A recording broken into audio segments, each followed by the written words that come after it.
არიან ვაშაძე, მოამბე, 12-ზე და 15 საათზე.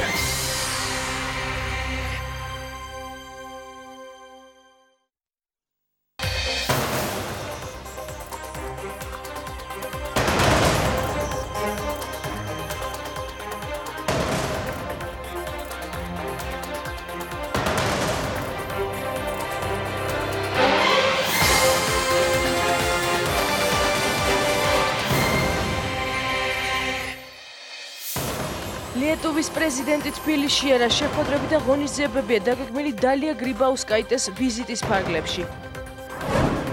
26 მაისს საქართველოში დაგეგმილი ღონისძიებები და განცხადებები გააკეთა პრემიერმა მთავრობის სხდომაზე. ბუტა რობაქიძის საქმე პროკურატურამ სხდომაზე ექსპერტიზის ახალი დასკვნა წარადგინა.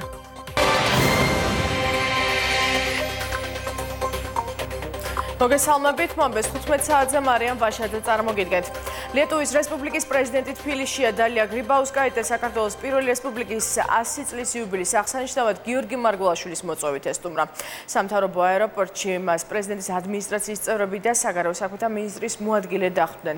გრიბაუსკაიტეს პრეზიდენტის სასახლეში ელოდებიან, სადაც საგანგებო მიღების შემდეგ ის გიორგი მარგველაშვილთან დახურულ შეხვედრას გამართავს, მოგვიანებით კი პრესკონფერენციაზე მედიის კითხვებს უპასუხებს. ქეთი ქარდავა განავრცობს თემას ახლა მოამბის ღია ეთერში, ქეთი გისმენთ.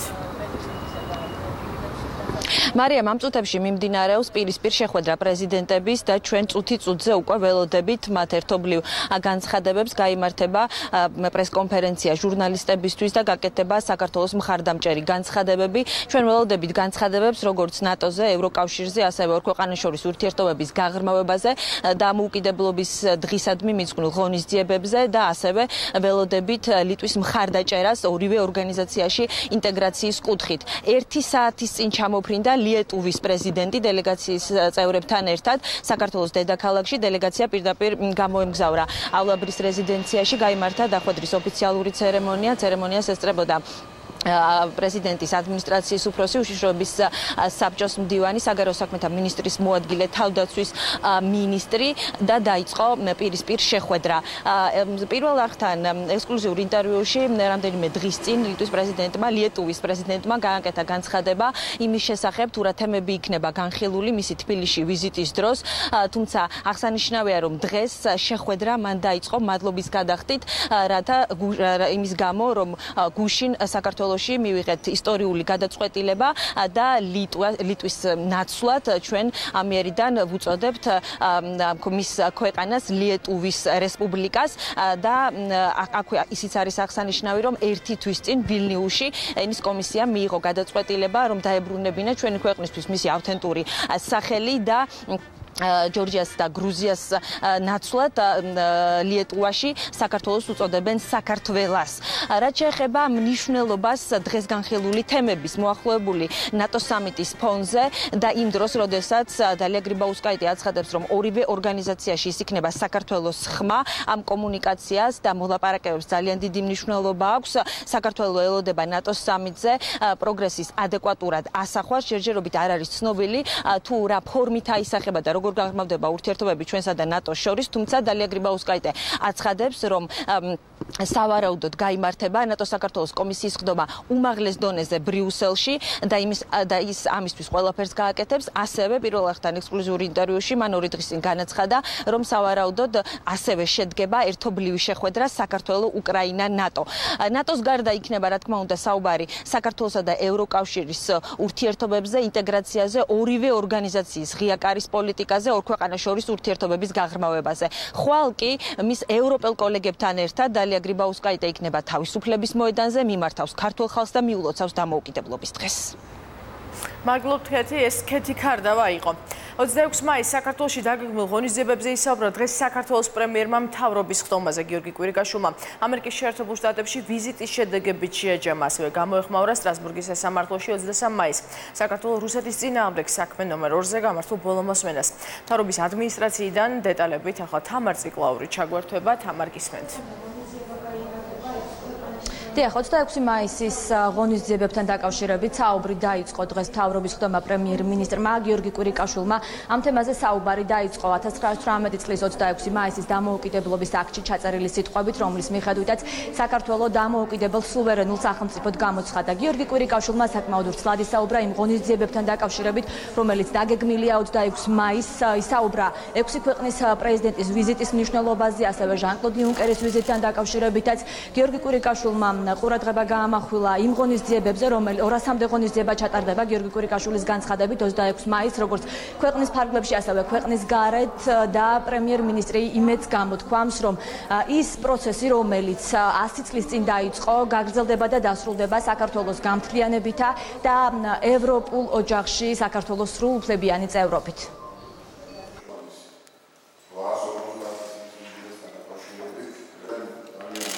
1918 წლის 26 მაისის დამოუკიდებლობის აქტში არის შემდეგი სიტყვები: ამიერიდან საქართველოს ხალხი სუვერენულ უფლებათა მატარებელია და საქართველოს სრულუფლებიანი დამოუკიდებელი სახელმწიფოა. ჩვენ ხვალ ვზეიმობთ უდიდეს თარიღს, რომელიც ეძღვნება საქართველოს სახელმწიფოებრიობის აღდგენას. 200-მდე სხვადასხვა ღონისძიება მოგეხსენებათ დაგეგმილი, საქართველოს ესტუმრება ძალიან ბევრი უცხოური დელეგაცია. ევროკომისიის პრეზიდენტი ჟან-კლოდ იუნკერი ჩამოგზავნდება დღეს საღამოს საქართველოში. 6 ქვეყნის პრეზიდენტი ეწევა საქართველოს და ასევე 10-ობით ქვეყნის მაღალი დონის დელეგაცია, რომლებთან ერთადაც ჩვენ ამ უდიდეს დღესასწაულს ვიზეიმებთ და ჩვენ ვფიქრობთ, რომ ძალიან ღირსეულად ხვდებით ამ თარიღს.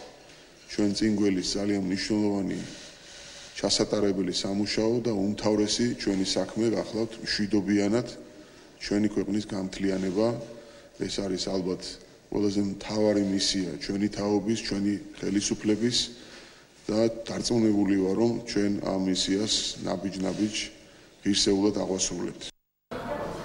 მთავრობის ხდომის დაწყებამდე პრემიერ-მინისტრმა საკმაოდ ვრცლად ისაუბრა და ერთგვარად შეაჯამა ამერიკის შეერთებულ შტატებში ვიზიტი. გიორგი კვირიკაშვილმა ყურადღება გაამახვილა როგორც ამერიკის შეერთებული შტატების ვიცე-პრეზიდენტთან, ასევე სახელმწიფო მდივანთან შეხვედრებზე და იქ ამ შეხვედრების დროს გაჟღერებულ განცხადებებთან დაკავშირებით იმ მხარდაჭერაზე, რომელსაც ამერიკის შეერთებული შტატები განაგრძობს საქართველოს მისამართით. გიორგი კვირიკაშვილმა ასევე ისაუბრა იმ შეხვედრებთან დაკავშირებითაც, რომელიც გამართეს მინისტრთა კაბინეტის წევრებმა, მათ შორის ეკონომიკის მინისტრმა და თავდაცვის მინისტრმა და გიორგი კვირიკაშვილმა თქვა, რომ ამ ვიზიტის შედეგად და იმ შეხვედრებისა და შეთანხმებების შედეგად კიდევ უფრო გამყარდება ამერიკა საქართველოს შორის ურთიერთობები და პრემიერ-მინისტრმა ვიზიტს უწოდა შედეგზე ორიენტირებული. ჩვენი დელეგაციისთვის იყო უდიდესი პატივი ამერიკის ვიცე-პრეზიდენტის მაიკ პენსის სტუმრობა მის პირად რეზიდენციაში, სადაც განხილული იქნა საქართველოსთვის მნიშვნელოვანი პრინციპულად, პრაქტიკულად ყველა საკითხი. იყო ძალიან ხანგრძლივი, დეტალური მოლაპარაკებები და მინდა დიდი მადლიერების გრძნობით აღნიშნო, რომ ვიცე-პრეზიდენტის მხრიდან გამოითქვა მზადყოფნა საქართველოს მხარდაჭერის პრინციპში საქართველოსთვის სასიცოცხლოდ მნიშვნელოვანი ყველა მიმართულებით.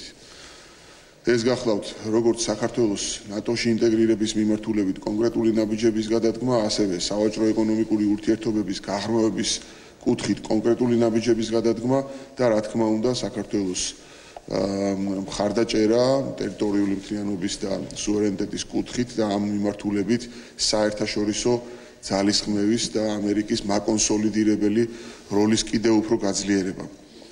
ასევე ძალიან მნიშვნელოვანი შეხვედრები ჰქონდა სახელმწიფო მდივანთან, მაიკ პომპეოსთან. უნდა ითქვას, რომ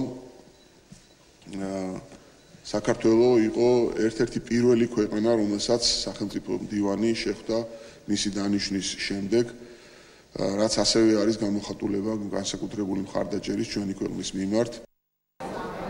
კიდევ ერთი საკითხი, რაზეც საკმაოდ ვრცლად ისაუბრა პრემიერ-მინისტრმა მთავრობის ხდომის დაწყებამდე, ეს ეხება სტრასბურგში 23 მაისს გამართულ ბოლო სხდომას საქმეზე საქართველოს რუსეთის წინააღმდეგ და გიორგი კვირიკაშვილმა ისაუბრა თავად ამ საქმის მნიშვნელობასთან დაკავშირებით, ასევე მან განაცხადა, რომ საქართველოს ამ საქმეზე იყო წარმოდგენილი და საკმაოდ მყარი მტკიცებულებებით. პრემიერ-მინისტრმა თქვა, რომ ის დეტალურად იყო ინფორმირებული მტკიცებულებებისა და არგუმენტების შესახებ, რომელთაც საქართველოს წარსდგა სხდომაზე და გიორგი კვირიკაშვილმა მადლობა გადაუხადა იუსტიციის მინისტრს გაწეული სამუშაოსათვის. გარდა ამისა, გიორგი კვირიკაშვილმა იმედი გამოთქვა, რომ სტრასბურგის სასამართლო საქართველოს სასარგებლო გადაწყვეტილებას მიიღებს, რომელიც საბოლოოდ იქნება მყარი სამართლებრივი არგუმენტი და მყარი სამართლებრივი საფუძველი ქვეყნის დეოკუპაციისაკენ.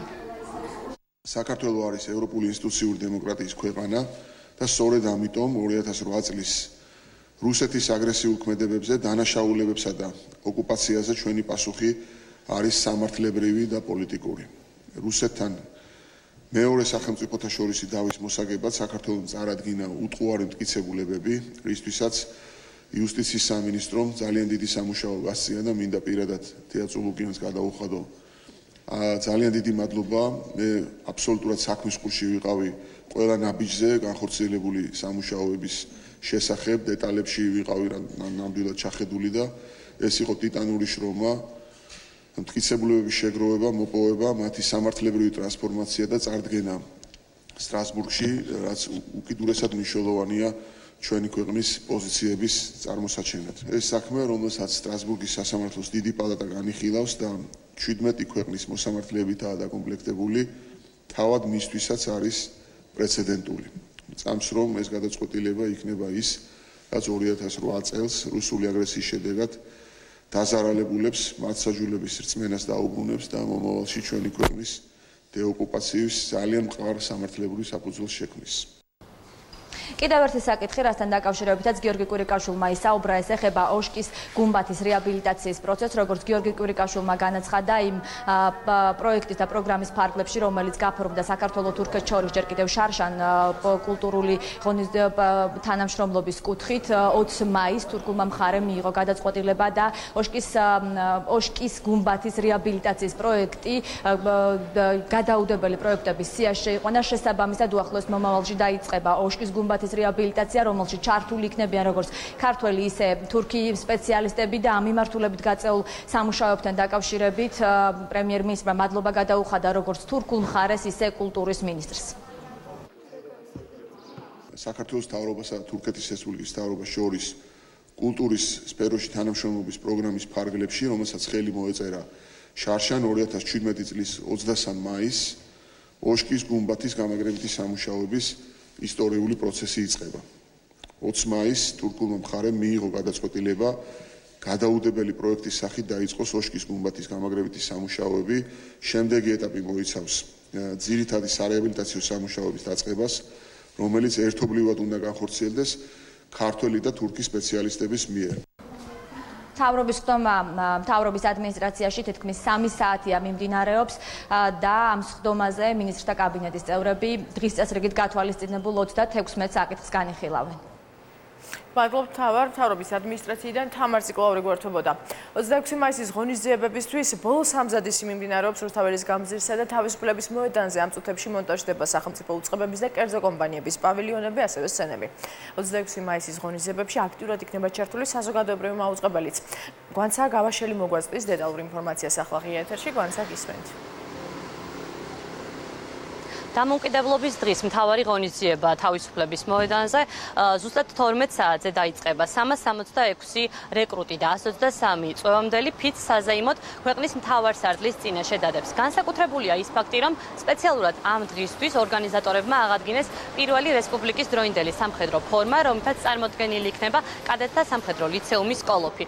ფიცის დადების შემდეგ უკვე საზეიმოდ აღიმართება ქვეყნის სახელმწიფო დროშა ჰიმნის ფონზე, რასაც მოყვება წუთიერი დუმილი, რომელიც მიეძღვნება ქვეყნის დამოუკიდებლობისა და ტერიტორიული მთლიანობის აღდგენისათვის, ასევე სამხედრო მისიაში დაღუპულთა ხსოვნას.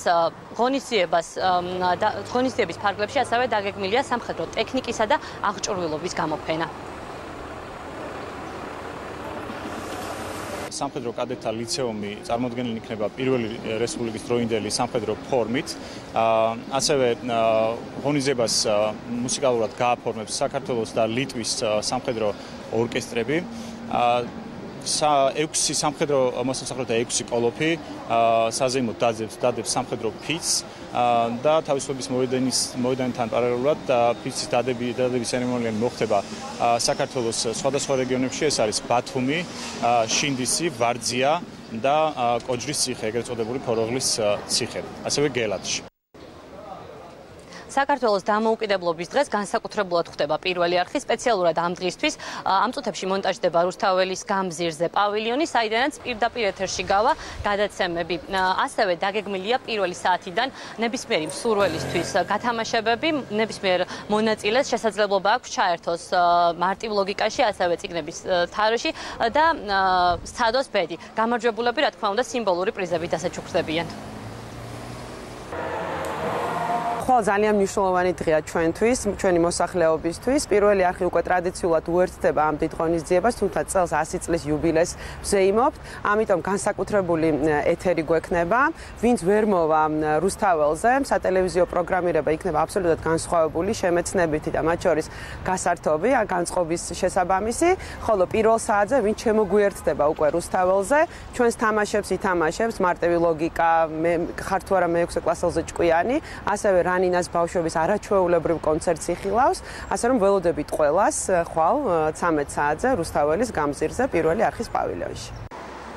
26 მაისს დაგეგმილი არაერთი ღონისძიება რუსთაველის გამზირზე კერძო კომპანიების და სახელმწიფო უწყებების სტენდები განთავსდება. ნებისმიერ მსურველს შესაძლებლობა აქვს დაათვალიეროს ისინი და მონაწილეობა მიიღოს უწყებების მიერ ორგანიზებულ ღონისძიებებში. სპეციალურად 26 მაისისთვის განკუთვნილ ღონისძიებებს დააგვირგვინებს გალა კონცერტი 9 საათზე ვარდების მოედანზე, რომელსაც პირდაპირ ეთერში პირველი არხი გაჩვენებთ. მადლობა გვანცა, ეს გვანცა გავაშელი იყო. საქართველოს პირველი რესპუბლიკის 100 წლის თავისადმი მისვლელ საზეიმო ღონისძიებებში მონაწილეობას მიიღებენ საქართველოს დიდი ბრიტანეთის საპარლამენტო მეგობრობის ჯგუფის წევრები. საქართველოს პარლამენტის თავმჯდომარემ დიდი ბრიტანეთის პარლამენტში საქართველოს საკითხებზე პარტიათა შორისი საპარლამენტო ჯგუფის ხელმძღვანელი ჯონათან ჯანოღლი და დელეგაცია მიიღო. დელეგაცია საქართველოს 26 მაისისთვის ეწვია. მხარეებმა ორმხრივი ურთიერთობები და თანამშრომლობის სხვადასხვა მიმართულებით გაღრმავების პერსპექტივები განიხილეს. საუბარი შეეხო საქართველოში განხორციელებულ დემოკრატიულ რეფორმებსა და ჩვენი ქვეყნის საგარეო პოლიტიკის პრიორიტეტებს.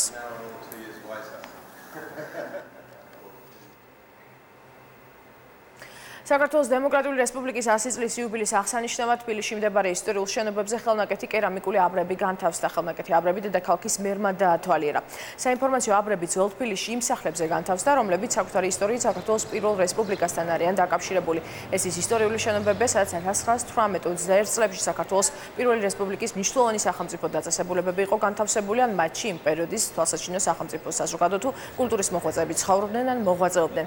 ქართული თიხისგან დამზადებულ ხელნაკეთ კერამიკულ აბრებზე დატანილი ინფორმაცია კონკრეტული შენობის ისტორიის ყველაზე მნიშვნელოვან მომენტებს ასახავს და ის ხანგრძლივი სამეცნიერო, საარქივო თუ სხვა კვლევების შედეგად შესაბამისი დარგის სპეციალისტებთან კონსულტაციის გზით არის შექმნილი.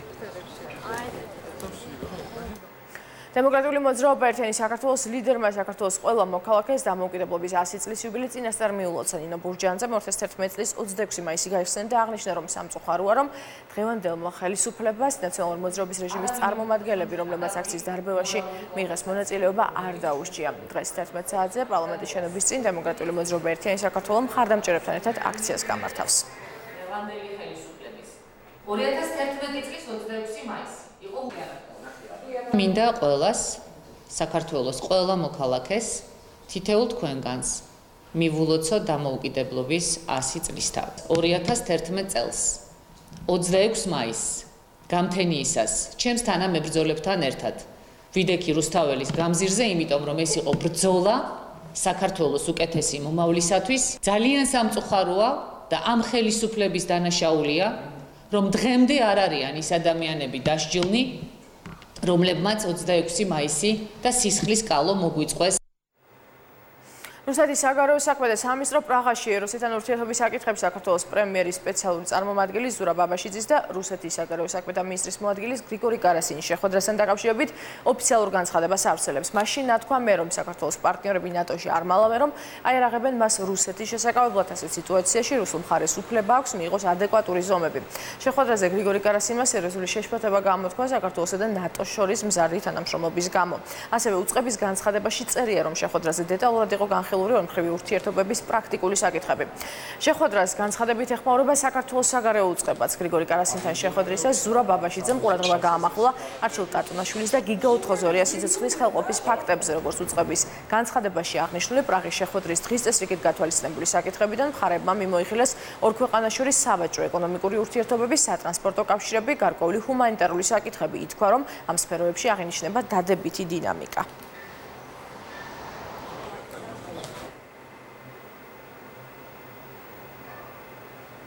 ტერორიზმის საქმეზე დღეს პროკურატურამ მოწმეების დაკითხვას დაასრულებს. ამის შემდეგ სახელმწიფო ბრალდება ნივთიერი მტკიცებულებების გამოკვლევას დაიწყებს. დღევანდელ სხდომაზე უნდა დაკითხვან 4 მოწმე, მათ შორის ერთ-ერთი საქმის გამომძიებელია, ხოლო 3 სახელმწიფო უსაფრთხოების სამსახურის კონტრტერორისტული დეპარტამენტის თანამშრომელი. საქმის პროკურორის თქმით, მოწმეების სასამართლოს ინფორმაციას მიაწვდიან ბერის სალოსის ქუჩაზე ნაქირავები ბინისა და ბრალდებულების კავშირზე. ასევე, როგორც ნანახონჯუა ამბობს, ისაუბრებენ იმაზე, თუ როგორ მოხვდნენ ბრალდებულები საქართველოში და რა მიზნები ჰქონდათ მათ.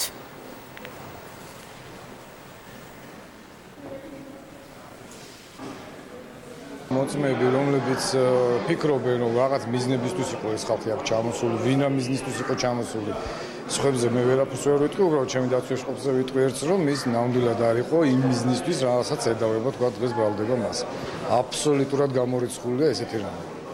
არანაირი მტკიცებულება ამის დამადასტურებელი საქმეშიც არ მოიპოვება. დღეს წარმოდგენილი იქნება ჩვენის მხრიდან 4 მოწმე, ერთი მათ შორის იქნება საქმის წარმოებელი გამომძიებელი, რომელიც მიაწვდის სასამართლოს ინფორმაციას მის მიერ ჩატარებული საგამოძიებო მოქმედებებთან დაკავშირებით და ასევე იქნებიან სახელმწიფო უსაფრთხოების სამსახურის თანამშრომლები, რომლებმაც მონაწილეობა მიიღეს სხვადასხვა საგამოძიებო მოქმედებებში და მოიპოვეს სხვადასხვა სახის ინფორმაციები ამ საქმესთან დაკავშირებით. ხორავას ქუჩაზე მომხდარი მკვლელობის საქმის განხილვა თბილისის საქალაქო სასამართლოში რამდენიმე საათით გადაიდო. პროცესი ამ წუთებში უნდა განახლდეს.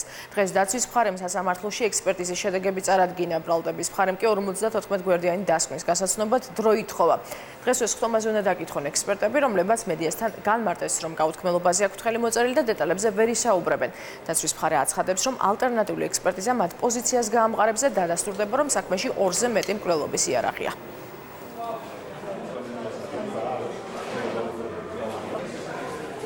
საინტერესო დეტალები იკვეთება კი, მაგრამ კონკრეტულად არაფრის თქმა არ შემიძლია გაუთქმელობის ხელწერილზე ხელი გვაქვს მოწერილი და ვფიქრობ, რომ საინტერესო უნდა იყოს. ჯერ ერთი გაუთქმელობის ხელწერილი მაქვს დადებული, მეორეც სასამართლო პროცესი მიმდინარეობს, უნებრივია დაკითხვამდე მე ვერანაირ ინფორმაციას ვერ გავცემ დასკვნასთან მიმართებაში, ვერანაირს. ხორავას ქუჩაზე მოკლული დავით სარალიძის მამა აცხადებს, რომ მთავარ პროკურორთან ღია შეხვედრა სურს ამის შესახებ. განცხადება მან ხორავას ქუჩაზე შვილის მკვლელობის ადგილზე გააკეთა, სადაც დღეს პირველად მივიდა. ზაზა სარალიძის თქმით, არანაირი სურვილი არ აქვს შოთაძესთან შეხვედრა დახურულ კარს მიღმა გაიმართოს. შეხვედრა დღეს 19 საათზეა დაგეგმილი, როგორც მან ჟურნალისტებს განუცხადა. 27 მაისს პარლამენტის შენობასთან შვილის მკვლელობაში მონაწილე ყველა პირის დაჟის მოთხოვნით აქციის გამართვას გეგმავს, თუმცა მისი თქმით, თუ მკვლელობასთან დაკავშირებული ყველა პირის დაკავება მოხდება. მანამდე აქცია აღარ გაიმართება. თუ არ შეიძლება დასაცველი მისცეს 27 მაისს საღამოს 7 საათზე ვატარებთ მშვიდობიან აქციას მოთხოვნით, რომ აღდგეს სამართლიანობა თბილისის ყოფილ პარლამენტის შენობასთან. საღამოს 7-დან 8 საათამდე ვარ დავარებული პროკურატურაში. არანაირი სურვილი არ გამაჩნია დახურულ სივრცეში მიმდინარეობის შეხვედრა, იმიტომ იქიდან გამომდინარე, რომ მე არავისთან დასამალი არაფერი არ მაქვს. საზოგადოება საქმის კურსში უნდა იყოს, რა საუბარი შედგება ჩვენ შორის. საბიუჯეტო თანხების გაფლანგვის საქმეზე პროკურატურა ადვოკატებს პროცესის გაჭიანურებაში ადანაშაულებს. საუბარია მოწმეზე, რომლის დაკითხვაც მომდევნო მეოთხე სხდომაზეც გაგრძელდება. მოწმეის აუდიტორია, რომელმაც ფინანსურ ხარჯებთან დაკავშირებით მოკვლევა ჩაატარა. ბრალდების მხარე ამტკიცებს, რომ ადვოკატები მოწმეს იმ საკითხებზე ეკითხებიან, რაზეც წინა პროცესებზე არაერთხელ გასცა პასუხი, თუმცა ადვოკატები პროკურორების ბრალდებს უარყოფენ და ამბობენ, რომ მოწმე კითხვებს თავს არიდებს და აუდიტორიული დასკვნა არასრულია. დაცვის მხარის კიდევ ერთი არგუმენტია, რომ თემურ ჯანაშიას მუშაობის პერიოდში სახელმწიფო დაცვის ოფიციალური სამსახური იმავე წესით ხარჯავდა თანხებს, როგორც მისი წინამორბედის და შემდგომ დანიშნული ხელმძღვანელის დროს. საბიუჯეტო თანხების გაფლანგვის საქმეზე ბრალი წარდგენილი აქვს მიხეილ სააკაშვილს და თემურ ჯანაშია საუბარია 9 მილიონ ლარამდე თანხაზე. მოწმე თავს არიდებს გარკვეული შეკითხვებზე პასუხს, მათ შორის იმ თემასთან დაკავშირებით, რამდენად ჰქონდა პრეზიდენტს უფლებამოსილება ეს ხარჯები გაეწია, ანუ მიეღო განკარგულებები თანხების გამოყოფის შესახებ სარეზერვო ფონდიდან. ეს თუ დანაშაული იყო, ეს თუ გაფლანგვა იყო, როგორ მოხდა, რომ 4 ფინანსთა სამინისტრომ პრეზიდენტის განკარგულება შეასრულა და ეს თანხები ჩაერცხა SDSS-ის ანგარიშზე, თუ დანაშაული არა ფინანსთა სამინისტროში, რატო არის დანაშაული სახელმწიფო და სპეციალური სამსახურისთვის, რატო არის დანაშაული სახელმწიფო და სპეციალური სამსახურისთვის მარტო ჩემ პერიოდის დროს გაწეული ხარჯები არ არის, ჩემამდე გაწეული, არ არის ჩემს მიერ გაწეული. საკანონმდებლო ბაზა არ იძლევა იმის შესაძლებლობას, რომ ფინანსთა სამინისტრომ რევიზია ჩაუტაროს განკარგულების კანონთან შესაბამისობით. აუდიტორის ჩვენებამ კიდევ ერთხელ გამარტავ, რომ დაადასტურა ანგარიშის სისწორე და კიდევ ერთხელ დაადასტურდა ის, რომ პრეზიდენტის განკარგულება, რომელიც გამოცემული იყო სახელმწიფო და სპეციალური სამსახურისთვის ასიგნებების გამოყოფაზე, არ შეესაბამებოდა საბიუჯეტო კანონმდებლობას. ექსპერტიზის ახალი დასკვნა ბუტა რობაქიძის საქმეში დღეს პროკურატურამ სხდომაზე სამხარაულო სახელობის ექსპერტიზის ბიუროს დასკვნა მიიტანა საქმის ერთ-ერთ მთავარ მტკიცებულებაზე ვიდეო ფირზე. მოსამართლემ დაუშვა მტკიცებულებად განსახილველად, რასაც დაცვის მხარის პროტესტი მოყვა ადვოკატებმა და ვალდებულებმა მოსამართლის აცილების შუამდგომლობა დააყენეს, თუმცა არც ეს დაკმაყოფილდა. ამ მტკიცებულების მიღებით სასამართლომ ჩვენ ეს ვთქვით სასამართლო დარბაზში გამოხატა თავისი აზრი, რომ თუ კი ამ მტკიცებულებას მიიღებს და ამით საქმეს განიხილავს, უნდა ჩათვალოს, რომ ბრალდება დადასტურებულია და რჩება მხოლოდ წლების გამოცხადება, რამდენს მოგვიჟის. ერთადერთი ნათელი წერტილი ამ ქვეყანაში მეგონა რომ იყო დარჩენილი სამხარაულის ეროვნული ექსპერტიზის ბიურო, გადაასხით ბატონებო ბენზინი იმ შენობასაც, ამ შენობასაც და დაწვით, რა თქმა უნდა, ჭყალებში. არა დანაშაულის მოწოდების მიზნით. დამთავრდა ყველაფერი დღეს. დამატებით წარვადგინეთ სამხარაულის ექსპერტიზის ეროვნული ბიუროს მიერ გაცემული ვიდეო, ჰაბიტოსკოპიური და ფონოსკოპიური ექსპერტიზის დასკვნა, რომლითაც კიდევ ერთხელ დარწმუნდება წარმოდგენილი ვიდეო ჩანაწერის მონტაჟის ნიშნები, მასში მთელი რიგი წვეტები, რასაც საუბრობს სამხარაულის ექსპერტი. უკვე 2 კვირა ახლობლები და ოჯახის წევრები უშედეგოდ ეძებენ 23 წლის გიგა გოგიტიძეს. იგი ქობულეთის სახლიდან 12 მაისს დილით გავიდა, სათვალთვალო კამერებიდან მოპოვებული მასალი დასტურდება, რომ ბათუმში ჩავიდა და შემდეგ უკანვე ქობულეთისკენ დაბრუნდა, თუმცა ამის შემდეგ კვალი ქრება. შინაგან საქმეთა სამინისტრო ახლობლების განცხადებით აქტიურ სამუშაოებს აწარმოებს, თუმცა ამ დრომდე მისი ადგილსამყოფელის დადგენა ვერ მოხერხდა. ოჯახის წევრებს დაკარგვის შესაძლო მიზეზებზე ვერსიები არ აქვთ. ტელეკომპანია რუსთავიორთან დაკავშირებით საპატრიარქო კიდევ ერთ განმარტებას აკეთებს და აღნიშნავს, რომ ეკლესიასთან დაპირისპირებული ძალები 17 მაისის შემდეგ რევანშისტულ ქმედებებს განაგრძობენ, რაც მკვეთრად აისახება რუსთავიორზე. განცხადებაში წერია, საპატრიარქომ წერილობით მიმართა ტელევიზიის ხელმძღვანელს რეაგირება მოეხდინა სიცრუის ტირაჟირების გამო. სამწუხაროდ იმავე საღამოს პასუხად მივიღეთ ღვთისმგმობი ახალი გადაცემა. ამ ქმედებების სრულისკვეთება ერთია, სურთ ჩვენი საზოგადოება წარმოაჩინონ თავისუფალი აზროვნების მოწინააღმდეგეთ, ხოლო ჩვენი ეკლესია პრორუსულ ძალად. ფიქრობთ, მას არ ესმით, რომ ეკლესია ქრისტეს სხეულია და იგი არ შეიძლება იყოს პოლიტიკასთან დაკავშირებული არც პრორუსულთან და არც პროდესალურთან. საპატრიარქო მოუწოდებს სამღვდელოებას შეწყვიტონ ყოველგვარი ურთიერთობა რუსთავიორთან და არ მიიღონ მათ არც ერთ გადაცემაში მონაწილეობა. საპატრიარქო ასევე მოუწოდებს მრევლს არ აყვეს პროვოკაციას და მთავრობას კი მიმართავ შესაბამისი ზომები მიიღოს უმართავი პროცესების თავიდან ასაცილებლად. რეაგირების მოწოდებით საპატრიარქო მიმართავს ასევე დონორ და საერთაშორისო ორგანიზაციებსაც. მომბემ კომენტარის თხოვა რუსთავიორის დირექტორს ნიკა გვარემეს და გადაცემის წამყვანს გიორგი გაბუნიას, თუმცა ჯერჯერობით ისინი სატელეფონო ზარებსა და მოკლე ტექსტურ შეტყობინებებს არ პასუხობენ. ქვეყნის მთავარი ელექტროსადგურის ენგურჰესის ყველა ძირითადი აგრეგატი კვლავ პარალიზებულია. სადგურის ტექნიკური დირექტორის განცხადებით, სამანქანე დარბაზის ქვედა სართული 20 სანტიმეტრის სიმაღლეზე წყლითაა დაფარული, სავარაუდოდ დაზიანებულია სადურბინე წყალსატარის მილი, რის გამოც ეს ძირითადი აგრეგატები მთლიანად გაჩერებულია. გიახუბუას ინფორმაციით, ელექტროსადგურის სრული დატვირთვით ამუშავება სავარაუდოდ რამდენიმე დღე დასჭირდება. ენგურჰესის დაზიანების გამო თბილისსა და რეგიონებში გუშინ საღამოს ენერგომომარაგების მხრივ პრობლემები შეიქმნა. ამ ეტაპზე ელექტროენერგია მოსახელს მოსახლეობას შეუფერხებლად მიეწოდება ენერგოსისტემაში შექმნილი დეფიციტის შევსება თურქეთიდან, აზერბაიჯანიდან და სომხეთიდან იმპორტირებული ელექტროენერგიით ხდება.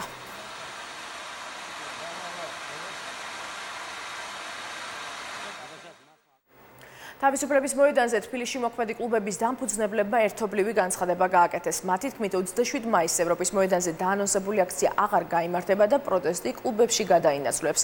რეივ აქცია ორგანიზატორების თქმით, დედაქალაქში 3 სხვადასხვა საკლუბო სცენაზე არაერთი არტისტის მონაწილეობით გაიმართება. ღონისძიება ონლაინ რეჟიმში იქნება ნაჩვენები, კლუბებში დასწრება კი თავისუფალი იქნება. იცით რომ კლუბი ბასიანი იყო პოლიტიკური მძევალი და ეს იყო არა მარტო ბასიანის პრობლემა, არამედ მთელი ამ სცენის პრობლემა. შესაბამისად ჩვენ გვინდა რომ ეს გამარჯვება გავიფორმოთ, აღვნიშნოთ და ეს წინაბიჯი, ასე ვთქვათ, ყველამ ერთიანად დავდგეთ. თბილისის საკლუბო სცენამ, რომელმაც ერთიანობის და სოლიდარობის უპრეცედენტო მაგალითი გამოავლინა, კიდევ ერთხელ დაამტკიცა, რომ ის ხალხთან ერთად სოციალური ცვლილებების ავანგარდში დგას. იბრძვის სამართლიანობის, თანასწორობის და თავისუფლებისთვის. საარჩევნო პროცესში პერსონალური მონაცემების დაცვის რეკომენდაციების შემუშავების მიზნით შეხვედრა გაიმართა. შეხვედრაზე 2017 წლის ადგილობრივი თვითმმართველობის არჩევნების დროს პერსონალური მონაცემების დამუშავებასთან დაკავშირებით არსებულ გამოწვევებსა და პრაქტიკაზე დაყრდნობით რეკომენდაციების შემუშავებაზე ემსჯელეს. შეხვედრას საერთაშორისო რესპუბლიკური ინსტიტუტის წარმომადგენელი, პერსონალურ მონაცემთა დაცვის ინსპექტორი და ცენტრალური საარჩევნო კომისიის თავმჯდომარე დაესწრნენ. პარიზში მიმდინარე უმაღლესი განათლების მინისტერიალ საქართველოს განათლების მინისტრის სიტყვით გამოვიდა. მიხეილ ჩხენკელმა იმ პოზიტიურ შედეგებზე ისაუბრა, რაც ბოლნიის პროცესში საქართველოს უმაღლესი განათლების სისტემის ინტეგრაციამ ქვეყანას მოუტანა. მისი თქმით, საქართველო აქტიურად მუშაობს ასოცირების ხელშეკრულებით ნაკისრი იმ ვალდებულებების შესრულებაზე, რაც საქართველოს განათლების, კვალიფიკაციის ამაღლების და ახალგაზრდული სისტემების საერთო მოდერნიზაციასა და ევროკავშირთან მჭიდრო თანამშრომლობას გულისხმობს.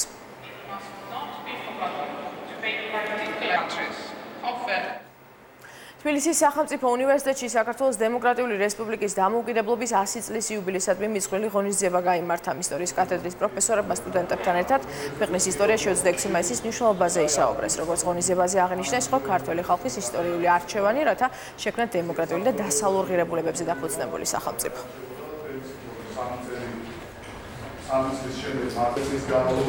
შემოგვიერთდნენ წამყვანი სპეციალისტები დარგის და სხვა ინსტიტუციებიდან, თანდათან აუდიტორია ივსება, ძალზედ ბევრი სტუდენტია და ვთვლით, რომ ეს კონფერენცია მნიშვნელოვანი წვლილი იქნება ქართული მეცნიერების და ზოგადად სწავლების განვითარების საქმეში. ადამიანი, რომელიც მოусმენს საზოგადოება, აუდიტორია, რომელიც მოусმენს ბოლომდე ამ კონფერენციის მომხსენებლებს, მას თვალწინ წარმოუდგება მაშინდელი რესპუბლიკის რეტროსპექტივად შეიძლება ასე ითქვას, ყველანაირი კულტურა, განათლება. მოამბე ამ დროისთვის დასრულებულია, მე 18 საათამდე გემშვიდობებით, დროებით.